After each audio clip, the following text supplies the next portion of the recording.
U.S. President-elect Joe Biden's projected victory in the 2020 U.S. presidential election could have profound economic, diplomatic and security repercussions for Iran. During the campaign, Biden pledged to re-enter the Iran nuclear deal that President Obama negotiated back in 2015 and President Trump abandoned in 2018, although he suggested it needed to be updated and broadened. Biden said that this administration would continue sanctions on Iranian state institutions and high-level officials for human rights abuses, support for terrorism and developing ballistic missiles. But he also wanted to avoid undercutting Iran's ability to combat the COVID-19 pandemic. Biden proposed a half-dozen humanitarian initiatives, such as issuing licenses to pharmaceutical and medical suppliers to protect the flow of humanitarian goods. And this means, what does this all mean for Joe Biden's presidency, and what does this mean for Iran? Professor Seyed Marandi, who is at the University of Tehran, now joins us via Skype for more on his insights. Good evening, Prof, and welcome to The Globe. Let's start off there with that question. What will Joe Biden's presidency mean for Iran? It's hard to say at this stage. After all, Joe Biden was Obama's vice president, and the maximum pressure campaign that Trump imposed upon Iran and sanctioning the whole country and trying to make ordinary people suffer as much as possible.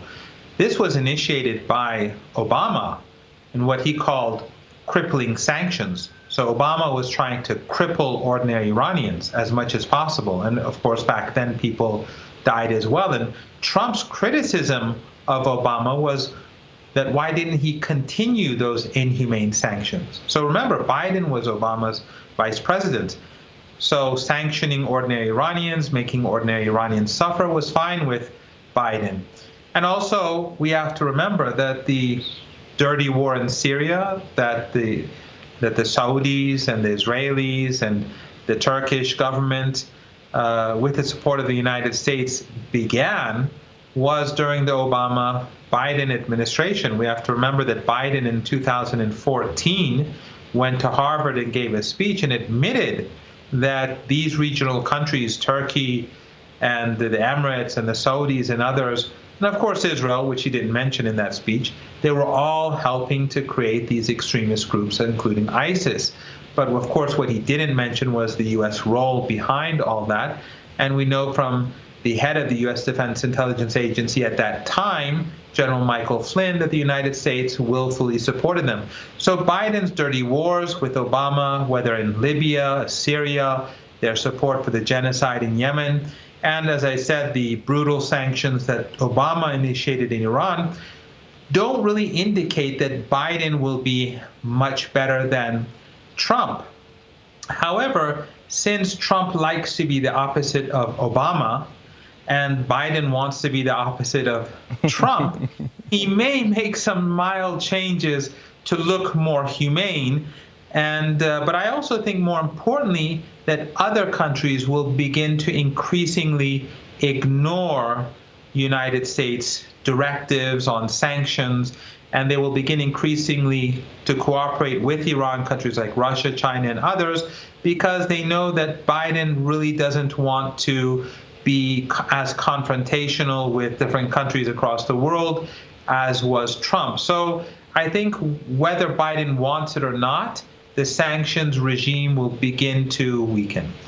So would we then say that a Joe Biden approach to Iran could include something that has started with Obama, for instance, and some of the things that have been implemented by Donald Trump? So almost like a mixture of the two, and then that would be the Joe Biden approach? It's hard to say. That's quite possible. But we have to remember that both Obama and Trump used maximum pressure against Iran. Obama only stopped when he saw that Iran was not bowing down to U.S. pressure and, these barbaric sanctions. And then Obama said, OK, we'll accept Iran's right to enrichment. And then the negotiations began and we had the nuclear deal. But even the nuclear deal, which Obama signed, the Americans under Obama and Biden, of course, never fulfilled their obligations. They only partially fulfilled their obligations, whereas the Iranians fulfilled all of their obligations.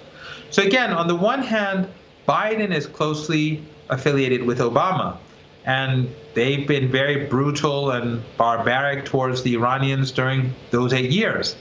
But on the other hand, as I said earlier, he wants to be the opposite of Trump. So my understanding is that Biden will decrease some of the sanctions. Not that many, it'll be more symbolic. But I think what will really happen is that many countries will start ignoring U.S. sanctions, especially since it is believed that the United States is heading for a major depression, an economic depression, because of the situation, the political deadlock especially is going to get much worse. And of course, the divisions inside the United States, the identity politics, the divide between rich and poor, between races, and even the political establishment. All of this is going to make the United States more inward-looking. So it will be more difficult for Biden to put the sort of pressure on Iran that Trump put, or even Obama put. So I think gradually, whether Biden likes it or not, this is, I think, the real point. Yep. Whether he likes it or not, the sanctions regime is going to gradually weaken. Would you then say that Joe Biden also enters the U.S. presidency with a weakened, I would say, probably foreign policy and the pressure that the U.S. is always known to be able to apply because of what you refer to being more inward-looking? Without a doubt, the United States is spending too much money abroad. It is isolated itself under Trump. It is spending enormous amounts of money in multiple confrontations with China, with Russia. Its military budget is extraordinarily high, and the deficit is out of control. So this is not sustainable, and especially since a few weeks before the presidential election, the Democrats and the Republicans failed to come to an agreement over another bailout package. And it was basically because the Democrats wanted to ruin the economy to make it more difficult for Trump to get reelected. And now that the election has happened, they're still deadlocked with regards to the bailout. That is going to intensify the economic problems and, if not crisis, in the United States. And so, yes, I would say exactly what you said is exactly correct, that Biden is going to have a much more difficult time maintain U.S. hegemony across the world. It is still the United States, an extremely powerful country. But relatively speaking, I think the United States is clearly on the decline, and the divisions in the United States intensify that. And it's going to be harder for the United States to maintain the sort of presence that it traditionally had in the region under these circumstances. And that is simultaneous with the fact that regional allies of the United States, whether it's Netanyahu or President Erdogan in Turkey or Mohammed bin Salman in Saudi Arabia, all of them are weakened because of the coronavirus and because of multiple crises at home. So if he wants to pull out and leave the burden on their shoulders are not as strong as they were either. So it's a very difficult time for the United States. What does this then all mean for all of those who are celebrating the, now election of Joe Biden and saying that this is a signal towards the restoration of multilateralism? Well, I think in Iran, people are looking at the United States with a great deal of interest, but they're also quite surprised as to how the United States is facing such grave difficulties and multiple crises at the same time. And so when we look at what's going on in Iran and what's going on among ordinary Iranians, first of all, that creates a sense of greater self-confidence among Iranians that they can stand up to the United States increasingly. And on the other hand, when the Americans and when people say the Americans will be moving towards multilateralism, I think that has two important points added to it. One is that will, if the United States really moves in that direction, that will force the United States to behave a bit more reasonably, because Europe does not want any more refugees coming from Africa or from our part of the world. And you know as well as I, and so do your viewers, that these refugees are because of the wars that the Europeans and the Americans have imposed in Libya, in Syria, in Yemen, Iraq. They've brought about these catastrophes and thus the refugees. But the Europeans no longer want these refugees, and so they'll put pressure on Biden to behave more reasonably. So that's a plus. But on the other hand, the United States having a weaker hand because of the crisis at home, that will, in fact, if it moves towards this multilateral approach, that will make it even more obligated to listen to the rest of the international community, because relatively speaking, it does not have the power that it had under Obama when it pursued multilateralism, at least among allies. So on the whole, I think this multilateralism will make it more difficult for the Americans at this moment in time to behave so aggressively, because the Europeans no longer, not that the Europeans were not aggressive before, they were part of Syria, the dirty war. They were part of the war in Yemen and Libya. But now, seeing all the refugees, they don't want any more of this, so they would put more pressure on the Americans to hold back. So you speak about the hegemony that the U.S. would continue to enjoy, and then on the other end, talking about how the U.S. would have to act more reasonably.